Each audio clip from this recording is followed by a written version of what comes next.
સુરતમાં અસામાજિક તત્વોએ વટાવી છે હદ। ભટારની સોમનાથ સોસાયટીમાં મહિલા પર હુમલો।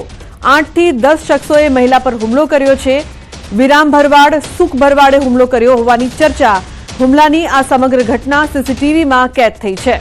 તો અસામાજિક તત્વો સતત સુરતમાં બેફામ। ભટારની સોમનાથ સોસાયટીમાં મહિલા પર હુમલો કરવામાં આવ્યો। 8 થી 10 જેટલા શખ્સોએ મહિલા પર હુમલો કર્યો હતો, જે બાદ ભારે ચકચાર મચી છે।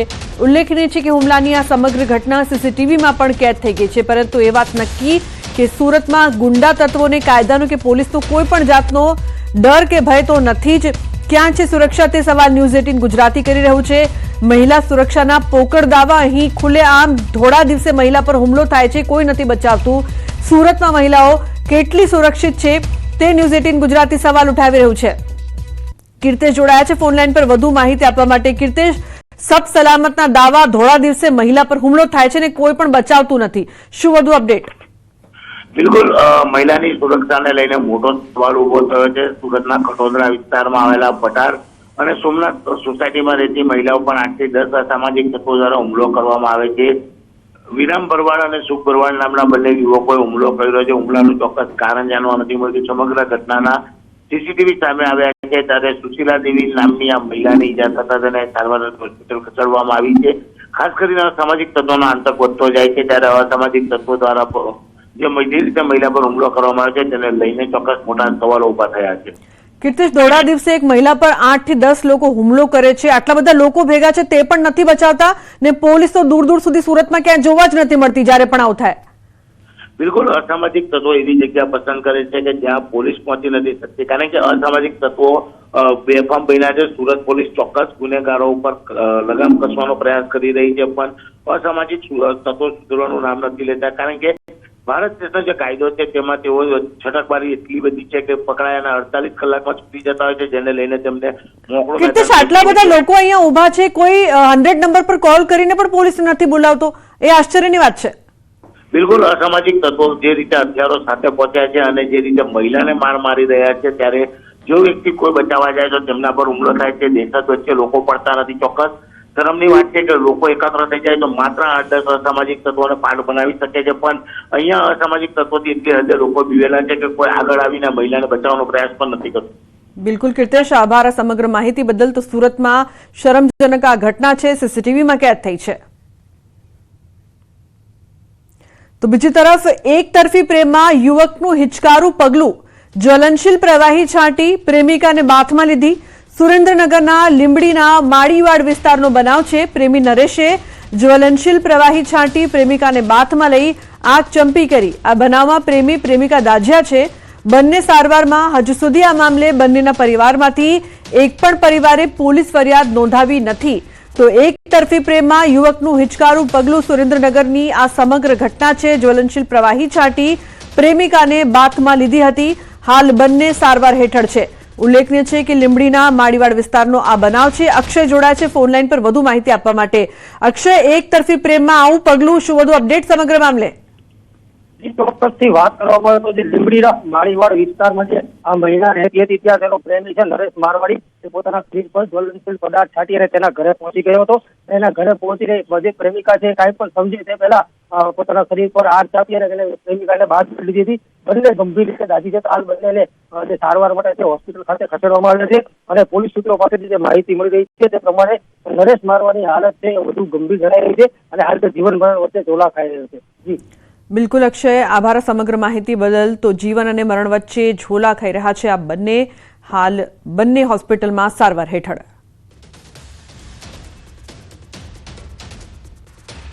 તો સુરેન્દ્રનગરમાં યુવતીની હત્યા બાદ ભારે વિવાદ સર્જાયો છે। વઢવાણના ગણપતિના ફાટ્રસ વિસ્તારનો બનાવ છે। નોકરીએ જઈ રહેલી યુવતીને છરીના ઘા મારીને હત્યા કરવામાં આવી। યુવતીને ઉપરા ઉપરી 5 ઘા મારીને હત્યા કરી। હત્યા બાદ યુવતીના પરિવારજનોમાં ભારે રોષ છે। હત્યારાની ધરપકડ ન થાય ત્યાં સુધી લાશનો અસ્વીકાર। તો યુવતીની હત્યા બાદ ભારે વિવાદ। નોકરીએ જઈ રહેલી યુવતીને છરીના ઘા મારીને હત્યા નિપજાવવામાં આવી। અમન હતો। શું તમારી માંગણી શું હોય? એનો ફાંસીની સજા મળવી જોઈએ અને જ્યાં સુધી રાયા ન લાવે ત્યાં સુધી અમે મારી દીકરીને નહીં લઈ જવાના।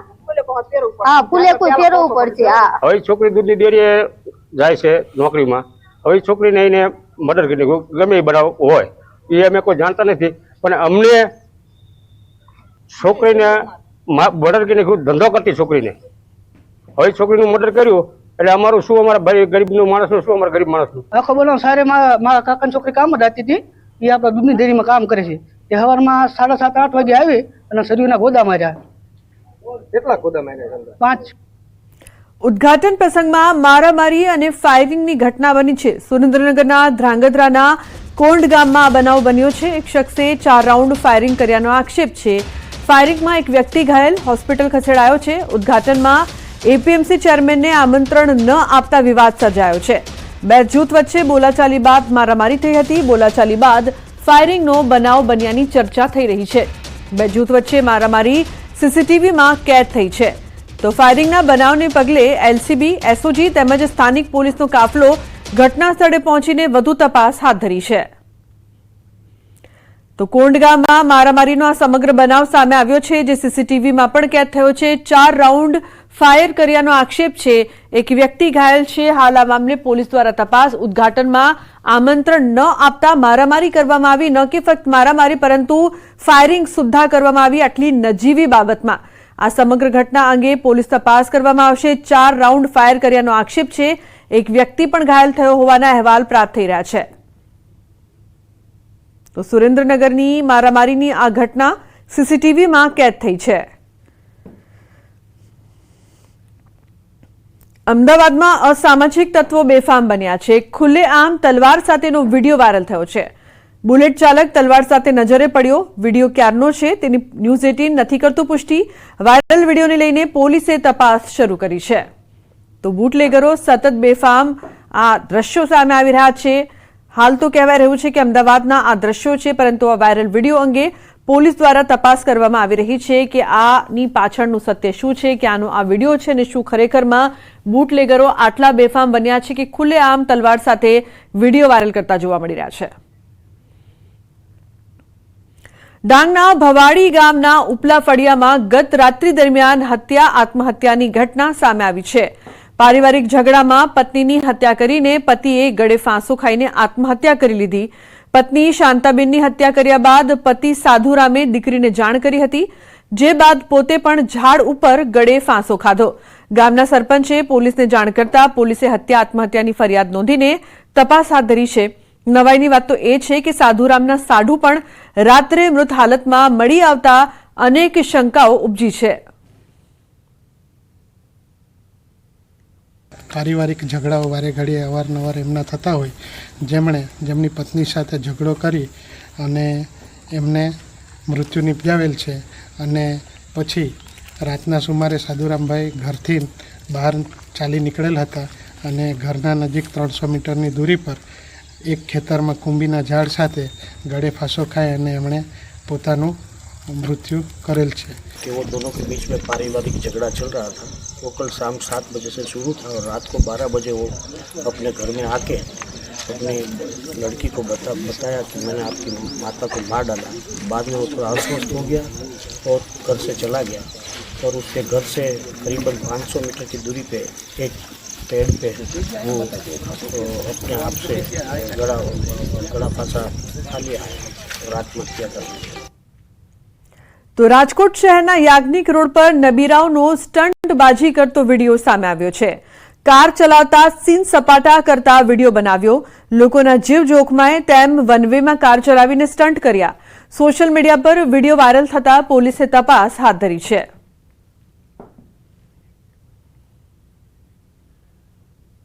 હવે તો સ્માર્ટ મીટરના વિરોધમાં મારામારી થઈ રહી છે। સુરતના કોસાડ વિસ્તારમાં વિરોધમાં મારામારી।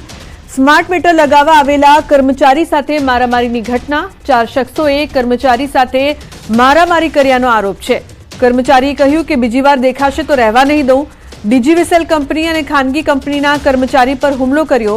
विडियो वायरल थयो छे। अमरोली पोलीसे 4 नी धरपकड पण करी छे। तो डिजीविसेल अने खानगी कंपनीना कर्मीओने मार मारवामां આવ્યો। स्मार्ट मीटर लगावा माटे आ कर्मी त्यां पहोंच्यो ज्यां तेने मार मारवामां આવ્યો छे। स्मार्ट मीटरना विरोधमां कई रीते मारामारी थई रही छे ते दृश्योमां जुओ। માટે કંઈક વિવાદ ચાલી રહ્યો છે અમારી બિલ્ડિંગના તમામ લોકોને લઈને. સ્માર્ટ મીટર ના નાખવાનું કારણ ન લેવાનું કારણ એ છે કે લોકોના મનની અંદર એવો સવાલ છે કે સ્માર્ટ મીટર જે છે લાઇટ બિલ છે મતલબમાં મોબાઈલના રિચાર્જની જેવી રીતે આવે છે કે રાતનું અથવા બંધ થઈ ગયું હોય તો કેવી રીતે રિચાર્જ કરવું, નાના લોકો છે લાઇટ બંધ થઈ જાય એવું મનમાં સવાલ છે જેનું કોઈ ક્લિયર થયું નથી. એટલે મગજમાં લોકોને એવું બધું ભૂસો ભરાઈ રહ્યો છે અને લોકો એસએમસી કર્મચારી અથવા કોઈ આવે છે તો આક્રોશમાં આવી જાય છે અને ધમાલ થવાના સંજોગો ઊભા થઈ જાય છે. તો અમરેલી વડિયાના સદગુરુનગર વિસ્તારના લોકોનું ટોળું પહોંચ્યું પીજીવીસીએલ કચેરી ખાતે. 24 કલાકથી 2 થી 3 શેરીમાં લાઇટ ન હોવાથી લોકોએ હોબાળો મચાવ્યો. નાયબ ઇજનેરને ઉગ્ર રજૂઆત કરી હતી. છેલ્લા 1 મહિનામાં 2-3 વખત 24 કલાક લાઇટ વગર રહેવું પડ્યું છે. અવારનવાર ટ્રાન્સફોર્મર બળી જતા સ્થાનિકોને ભારે હાલાકી વેઠવી પડી રહી છે. કાલે રાતે 10 વાગે લાઇટ 10 મિનિટ ખાલી આખા ગામમાં ગઈ. ત્યાં વડિયા ગ્રુપમાં આખા ગ્રુપમાં બધામાં મેસેજ એવો ફરવા માંડ્યા કે લાઇટ ક્યારે આવશે, લાઇટ ક્યારે આવશે. તો આખા ગામમાં 10 મિનિટમાં લાઇટ આવી ગઈ, બરોબર. તો અહીંયા તો આખો 24 કલાક થવા એવા 24 કલાકમાં અત્યારે ખાલી 1.5 જ કલાક બાકી છે, બરોબર. તો હજી સુધીમાં હજી લાઇટ આવી નથી અહીંયા. તો છોટાઉદેપુરના બોડેલી તાલુકાના ઊંચા કલમના ગામે દારૂને લઈને જનતા રેડ. ગ્રામજનોએ રેડ પાડીને દારૂની હેરાફેરી કરનારા તત્વોને ઝડપી પાડી પોલીસને હવાલે કર્યો. જાણ કર્યાના કલાકો પોલીસ સુધી ન આવતા ગ્રામજનો નારાજ થયા હતા. હાલ બોડેલી પોલીસે મુદ્દામાલ સાથે બુટલેગરોની અટકાયત કરી હતી. ₹2,51,000 થી વધુનો દારૂ જપ્ત કર્યો છે અને સાથે એક સગીર અને 2 શખ્સની અટકાયત પણ કરી છે તેમજ વધુ પૂછપરછ હાથ ધરાઈ છે. તો પોલીસે એક સગીર સહિત 3ની અટકાયત કરી છે. છોટાઉદેપુરની આ સમગ્ર ઘટના 2.51 લાખનો દારૂનો મુદ્દામાલ છે તે જપ્ત કરવામાં આવ્યો છે. તો બોડેલીના ઊંચા કલમના ગામે જનતા રેડ કરવામાં આવી છે. તો ગ્રામજનોએ રેડ પાડીને બુટલેગરોને ઝડપ્યા છે. પોલીસ માટે શરમજનક બાબત કે ગ્રામજનો દ્વારા રેડ કરવામાં આવી, પરંતુ પોલીસ શું કરી રહી છે?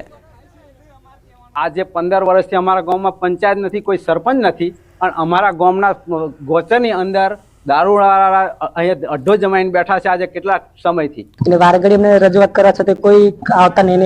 આજે પણ એમને માલ પકડી એમાં 2 કલાક સુધી ઘટના સ્થળે પર હતા પણ કોઈ એમ તંત્રવાળા આવ્યા નહીં. તો સુરતમાં બાઇક ચોરીનો આરોપી સકંજામાં. છેલ્લા 13 વર્ષથી ફરાર હતો પ્રતાપ રાઠવા. મધ્યપ્રદેશના અલીરાજપુરથી તેની ધરપકડ કરવામાં આવી છે. અગાઉ 2 આરોપીઓને પોલીસે પકડી પાડ્યા હતા.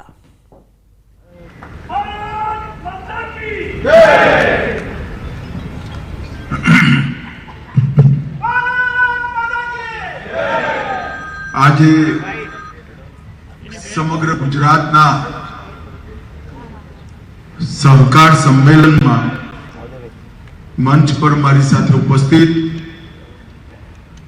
ગુજરાત રાજ્યના લોકપ્રિય મુખ્યમંત્રી શ્રીમાન ભૂપેન્દ્રભાઈ પટેલ,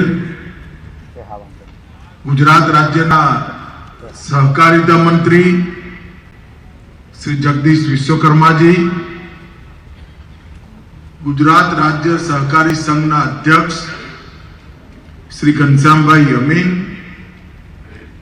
શ્રી જેઠાભાઈ ભરવાડ, નાફેડના ચેરમેન શ્રી સામલભાઈ પટેલ, અમૂલના અધ્યક્ષ શ્રી અજયભાઈ પટેલ, અધ્યક્ષ ગુજરાત રાજ્ય સહકારી બેંક શ્રી ચંદ્રપાલ સિંહ યાદવ, અધ્યક્ષ ક્રિપકો શ્રી નરહરિભાઈ, રાજ્યસભાના મારા સાથી સાંસદ શ્રીમાન ભૂપેન્દ્રસિંહજી ચુડાસમા, ભારતીય જનતા પાર્ટીના વરિષ્ઠ નેતા શ્રી માનસિંહભાઈ પટેલ, શ્રી ડોલરરાય કોટેચા, શ્રી જ્યોતિન્દ્રભાઈ મહેતા, શ્રી બિપિનભાઈ પટેલ, શ્રી રવિન્દ્ર રાણા અને આજે ગુજરાત ભરમાંથી આ સાયન્સ સિટીના હોલમાં સહકારિતા સંમેલનમાં ઉપસ્થિત સૌ સહકારી આગેવાનોને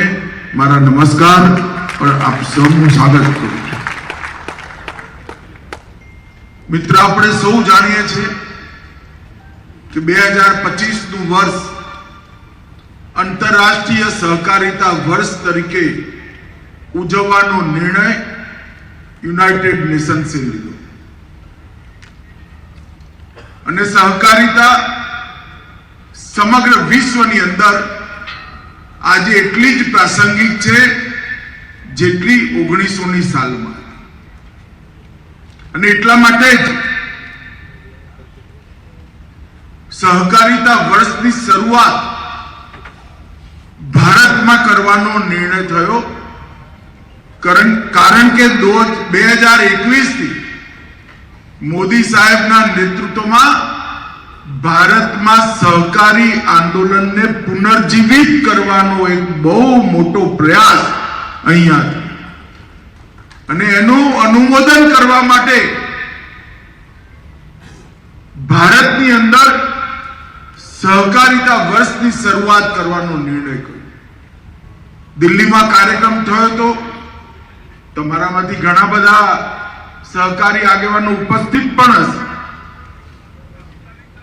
દેશના વડાપ્રધાન નરેન્દ્રભાઈએ એ કાર્યક્રમનું ઉદ્ઘાટન કર્યું અને સહકારથી સમૃદ્ધિ અને વિકસિત ભારતમાં સહકારિતાની ભૂમિકા એ બંને સૂત્રો એમને દેશના સહકારી નેતાઓની સામે રાખ્યા.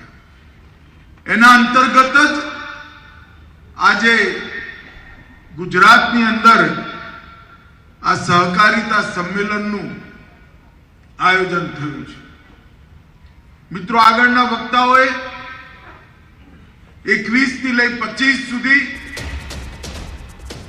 સહકારી ક્ષેત્રમાં જે બદલાવ થયા, જે પરિવર્તનો થયા, એની વાત તમારી સામે મૂકી છે. પરંતુ આ પરિવર્તનો નીચે સુધી ના પહોંચાડીએ, આ પરિવર્તનો પેક્સ અને પેક્સના મેમ્બર અને ખેડૂત સુધી ના પહોંચે તો આ પરિવર્તનો પણ સહકારી ક્ષેત્રને મજબૂત નહીં કરશે. અને એટલા માટે આપણા માટે ખૂબ જરૂરી છે કે સહકારી સંસ્થાઓને જો આગળ વધારવી હોય તો ચાહે પેક્સ હોય, ચાહે સરાફી મંડળી હોય, ચાહે દૂધ મંડળી હોય, ચાહે મત્સ્ય સંપદાની મંડળી હોય કે હાઉસિંગ મંડળી હોય, દરેક પ્રકારની મંડળીની અંદર જાગૃતતા, સહકારનું પ્રશિક્ષણ અને પારદર્શિતા આ ત્રણે લાવવાનો પ્રયાસ આપણે કરવો પડે. અને ભારત સરકારના સહકાર વિભાગે સહકારિતા વર્ષનું લક્ષ્ય એ જ રાખ્યું છે. અને એટલા માટે સાયન્સ ઓફ કોઓપરેશન અને સાયન્સ ઇન કોઓપરેશન, સહકારિતાના વિજ્ઞાનને પુનર્જીવિત કરવું, આધુનિક બનાવવું અને વિજ્ઞાનનો સહકારિતામાં ઉપયોગ કરવો, ટેકનોલોજીનો ઉપયોગ કરવો, બંને પર ભારત સરકારે ભાર મૂક્યો છે. અને મિત્રો, આપણી જવાબદારી છે કે આઝાદીના આંદોલન વખતે ઊભી થયેલી આ સહકારી ચળવળ 75 વર્ષની આઝાદીમાં એક પ્રકારથી લકવાગ્રસ્ત દેશના સહકારી નકશા પર નજર રાખીએ તો દેશના ખૂબ મોટા ભાગ ઉપરથી સહકારિતા આંદોલન સમાપ્ત. ગુજરાતને એની બહુ અસર નથી થઈ, પરંતુ ગુજરાતના સહકારી નેતાઓની એ જવાબદારી છે કે આ સહકારી આંદોલન સિમેટ્રિક બને, એનો સમ વિકાસ થાય, દરેક જિલ્લો, દરેક રાજ્ય સહકારિતા આંદોલનથી યુક્ત બને, દરેક રાજ્યમાં પ્રાથમિક મંડળીઓની સ્થિતિ સુધરે અને પ્રાથમિક મંડળીઓના માધ્યમથી જિલ્લા કક્ષાની સંસ્થાઓ મજબૂત થાય અને જિલ્લા કક્ષાની સંસ્થાઓના માધ્યમથી રાજ્ય અને રાષ્ટ્રીય સ્તરનું સહકારી માળખું ખૂબ મજબૂત. એટલા માટે વર્ષોથી ત્રિસ્તરીય સહકારી માળખાની કલ્પના હતી, એમાં આપણે ચતુસ્તરીય સહકારી માળખાની કલ્પના ઉમેરી છે. સહકારી માળખાની દરેક પ્રકારની સહકારી ગતિવિધિની રાષ્ટ્રીય સંસ્થાને મજબૂત કરવી, રાજ્યની સંસ્થાને મજબૂત કરવી, જિલ્લાની સંસ્થાને મજબૂત કરવી અને દરેક ક્ષેત્રની પ્રાથમિક મંડળીઓને પણ મજબૂત કરી સમગ્ર સહકારી માળખું સમગ્ર દેશમાં પહોંચાડવું અને એના સિમેટ્રિક ડેવલપમેન્ટ માટે, સમ વિકાસ માટે આપણે આંતરરાષ્ટ્રીય સહકારી વર્ષનો ઉપયોગ કરવા માંગીએ છીએ. આ આખું અભિયાન 3 સ્તંભો પર આધારિત છે. સહકારિતાને શાસનની મુખ્ય ધારાનો હિસ્સો બનાવો, ટેકનિકના માધ્યમથી, ટેકનોલોજીના માધ્યમથી પારદર્શિતા, પ્રામાણિકતા સહકારી આંદોલનમાં ઉમેરવી અને વધુને વધુ નાગરિકોને સહકારી આંદોલન સાથે જોડવાની પ્રક્રિયા વેગવાન બનાવવી. આ ત્રણેય સ્તંભ પર આ સહકારિતા વર્ષમાં કામ કરવાની જરૂર છે અને એટલા માટે અનેક પ્રકારના ઇનિશિયેટિવ, લગભગ 57 યુનિવર્સિટી અત્યાર સુધીમાં ભારત સરકારના સહકાર વિભાગ દ્વારા લીધા છે. હું કંઈ બધું તો બતાવવા માંગતો નથી, પરંતુ આજે ગુજરાતભરના સૌ સહકારી આગેવાનો જ્યારે અહીંયા ઉપસ્થિત છે ત્યારે મારી આપ સૌને વિનંતી છે, એક પ્રયોગ સમગ્ર દેશમાં આપણે ગુજરાતમાં પ્રાથમિક ધોરણે ચાલુ કર્યો. સહકારિતામાં સહકાર. બધી સહકારી સંસ્થાઓએ પોતાનું કામકાજ સહકારી સંસ્થાઓ સાથે જ કર્યું. દરેક પ્રાથમિક મંડળીનું બેંક એકાઉન્ટ ડિસ્ટ્રિક્ટ કોઓપરેટિવ બેંકમાં હોય, દરેક એપીએમસી નું બેંક એકાઉન્ટ ડિસ્ટ્રિક્ટ કોઓપરેટિવ બેંકમાં હોય, દરેક હાઉસિંગ મંડળીનું બેંક એકાઉન્ટ ડિસ્ટ્રિક્ટ કોઓપરેટિવ બેંકમાં હોય, દરેક ડેરીનું એકાઉન્ટ ડિસ્ટ્રિક્ટ કોઓપરેટિવ બેંકમાં હોય અને ધિરાણ લેવા માટે પણ સહકારી માળખાનો જ ઉપયોગ કરો. જોવામાં પ્રાથમિક દ્રષ્ટિએ આ ખૂબ નાની વાત લાગે છે. આપણે પંચમહાલ અને બનાસકાંઠા 2 જિલ્લાથી શરૂઆત કરી, પછી અજયભાઈના નેતૃત્વમાં ગુજરાત સ્ટેટ કોઓપરેટિવ બેંક અને અમૂલે સાથે મળી આને વેગ આપ્યો. હજી 60% કામ થયું છે, પણ સહકારી ક્ષેત્રની ડિપોઝિટમાં 11,000 કરોડ રૂપિયાનો વધારો આપણે. શું આપણે એટલું ના કરી શકીએ? સહકારી મંડળીના દરેક સભાસદનું એકાઉન્ટ ડિસ્ટ્રિક્ટ કોઓપરેટિવ બેંકમાં, એપીએમસીના વેપારીના દરેક વેપારીનું એકાઉન્ટ ડિસ્ટ્રિક્ટ કોઓપરેટિવ બેંકમાં હોય, એપીએમસીનું, પ્રાથમિક ડેરીનું, જિલ્લા ડેરીનું અને પૈસાનું વિતરણ પણ ડિસ્ટ્રિક્ટ કોઓપરેટિવ બેંકના માધ્યમથી. ટેકનોલોજી આવ્યા પછી આ જરાય મુશ્કેલ નથી અને એનો સફળ પ્રયોગ આપણે ગુજરાતમાં થયો છે. મારી આપ સૌ સહકારી આગેવાનો, 800 સંસ્થાઓના લગભગ 4100 લોકો અહીંયા ઉપસ્થિત છે. સૌ સહકારી નેતાઓને મારી વિનંતી છે કે સહકારી સંસ્થાઓ વચ્ચે સહકાર, કોઓપરેશન એમોંગ્સ કોઓપરેટિવ, એને આપણે બળ આપવું જ જોઈએ, એને આગળ વધારવું. મિત્રો, બીજી વાત, ત્રિભુવનભાઈના નામથી આપણે ત્રિભુવન કોઓપરેટિવ યુનિવર્સિટીની સ્થાપના કરી છે. આ યુનિવર્સિટી રાષ્ટ્રીય સ્તર પર કામ કરે છે. સમગ્ર દેશના દરેક રાજ્યમાં સહકારી ક્ષેત્રમાં જ્યાં જ્યાં સહકારી ક્ષેત્રનું કામ છે, દરેક ક્ષેત્રના તજજ્ઞોને ભણાવવાની વ્યવસ્થા અને કોઓપરેટિવના કન્સેપ્ટથી ભણાવવાની વ્યવસ્થા આ સહકારી યુનિવર્સિટી શરૂ કરવાની છે અને એમાં પણ ગુજરાતે લીડ લેવાની જરૂર છે. હમણાં એક નવી શરૂઆત ડેરીઓની અંદર ચક્રીય અર્થવ્યવસ્થા, સર્ક્યુલર ઇકોનોમીની ચાલુ કરી છે. આપણી બધી જ સહકારી ડેરીઓ દાણ ખાલી જે પશુનું દૂધ ડેરીમાં ભરાતું હોય એને જ આપે છે. આપણે દાનને વેપાર તરીકે સ્વીકાર કરી ગુજરાતના દરેકે દરેક પશુ સુધી આપણું દાન પહોંચે એની વ્યવસ્થા કરવાની છે. પશુનું આરોગ્ય પણ કોમર્શિયલ રીતે બધા પશુઓને આપણા સહકારી માળખા જોડે જોડવાના છે. પણ ગોબર છાણ એની પણ સંપૂર્ણ ઇકોનોમી કોઓપરેટિવ સેક્ટરની અંદર લાવવાની અને પશુ મરી જાય ત્યારે એનું ચામડું અને એના હાડકા અને શિંગડાની પણ સહકારી મંડળીઓ બનાવી સંપૂર્ણ વ્યવસ્થા એક સર્ક્યુલર ઇકોનોમીનો પ્રયોગ પણ આપણે ચાલુ કરવાના છે થોડાક સમયની અંદર. અને એના માટે ડેરી માટે જોઈતા દરેક પ્રકારના સાધનો પણ હવે કોઓપરેટિવ સંસ્થાઓ બનાવવાની છે.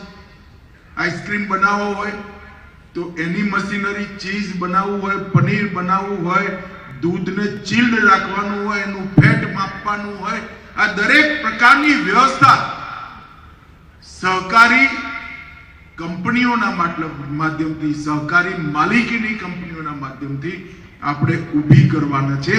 અને એનો પ્રયોગ પણ ગુજરાતથી જ શરૂ થવાનો છે. અને ગુજરાતમાં આવા નાના નાના અનેક પ્રયોગો ઓલરેડી થઈ ચૂક્યા છે. એને ભેગા કરી આપણે આગળ વધારવાના છે. ઘનશ્યામભાઈએ કહ્યું એ રીતે પેક્સને જ્યાં સુધી મજબૂત ના કરીએ, પ્રાથમિક મંડળીને મજબૂત ના કરીએ ત્યાં સુધી સહકારી માળખું મજબૂત ના થાય. અને એટલા માટે આપણે નક્કી કર્યું છે કે દેશમાં 2029 સુધીમાં દરેક પંચાયતમાં પેક્સ રજીસ્ટર થવી પડે અને 2 લાખ નવી સેવા સહકારી મંડળીઓ અને ડેરીઓને રજીસ્ટર કરવાનું આપણે અભિયાન. પરંતુ આ પેક્સ પણ પહેલાની જેમ માંદી જ પડે જો આપણે એની અંદર પ્રવૃત્તિઓ ના ઉમેરીએ. અનેક પ્રકારની પ્રવૃત્તિઓ, 22 પ્રવૃત્તિઓ, જુદા જુદા પ્રકારના વેપાર પેક્સ સાથે જોડવાનું કામ ભારત સરકારે કર્યું છે. અને મને વિશ્વાસ છે કે આવનારા દિવસોમાં એક પણ પેક્સ જે રજીસ્ટર થઈ છે એ આર્થિક રૂપે બીમાર ન પડે એની વ્યવસ્થા આના માધ્યમથી થઈ જશે. અને થોડાક જ સમયમાં ભારત સરકાર લિક્વિડેશનમાં ગયેલી પેક્સનું જલ્દી નિપટારો અને એની જગ્યાએ નવા પેક્સનું રજીસ્ટ્રેશન માટે પણ એક નીતિ લઈને આવવાની છે. મિત્રો, સહકારી ક્ષેત્રમાં મોદી સાહેબના નેતૃત્વમાં અનેક પ્રકારની નવી શરૂઆતો જોવા થઈ રહી છે. એ વખતે આંતરરાષ્ટ્રીય સહકારી વર્ષનો ઉપયોગ કરી સભાસદો સુધી જાગૃતતા પહોંચાડી પારદર્શિતા, નવા આયામો અને તજજ્ઞ ભરતી આ ત્રણેયનો ઉપયોગ કરી આપણે સહકારી માળખાને મજબૂત કરવાની જરૂરિયાત છે. આજે ઘનશ્યામભાઈએ સહકારિતા વર્ષનો કન્સેપ્ટ ક્લિયર કરવા માટે અહીંયા લગભગ 4000થી વધુ સહકારી આગેવાનોને બોલાયા છે. બપોરના સત્રમાં 57 ઇનિશિયેટિવ માટે પણ પૂરી સમજ આપવાની છે. આના પછી એક સત્રમાં પ્રાકૃતિક ખેતીની પણ સમજ આપવાની છે. અને મને વિશ્વાસ છે કે આજે અહીંયા જે શિબિર થયો છે, કાર્યશાળા થવાની છે, સેમિનાર થવાનો છે, એમાંથી સારો સંદેશ લઈ આપ સૌ જિલ્લા કક્ષાએ જશો અને પછી એને પ્રાથમિક મંડળી સુધી પહોંચાડશો એનો મને વિશ્વાસ છે. ફરી એકવાર આપ સૌને સહકારિતા વર્ષની અનેક અનેક શુભકામનાઓ. વંદે માતરમ. આભાર. આપના નેતૃત્વ અને દૂરંદેશી માર્ગદર્શન અને દિશા સૂચન માટે ખૂબ ખૂબ આભાર. આવો આપણે આ માર્ગદર્શનને ખૂબ ખૂબ તાળીઓથી વધાવી લઈએ. ધન્યવાદ. અને હવે અનુરોધ કરીશું એક્ઝિક્યુટિવ ઓફિસર ગુજરાત રાજ્ય સહકારી સંઘ ડોક્ટર રાજેન્દ્ર ત્રિવેદીને આભાર અભિવ્યક્તિ માટે.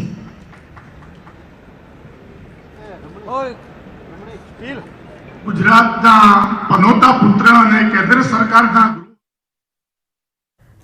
તો જે પ્રકારથી અમદાવાદના સોલા સાયન્સ સિટી કાર્યક્રમમાં પણ પહોંચ્યા છે આંતરરાષ્ટ્રીય સહકારિતા વર્ષની ઉજવણી. આજે અનેક કાર્યક્રમો છે અને વિકસિત ભારતનું નિર્માણ કઈ રીતે કરવામાં આવ્યું, સહકારિતાની ભૂમિકા કઈ રીતે છે તે તમામ બાબતો અમિત શાહે જણાવી. 2 દિવસીય પ્રવાસે છે અમિત શાહ. સાથે જ અમદાવાદના સોલા સાયન્સ સિટી ખાતેનું કાર્યક્રમ પણ છે. અન્ય કાર્યક્રમોમાં પણ તેઓ સામેલ થશે.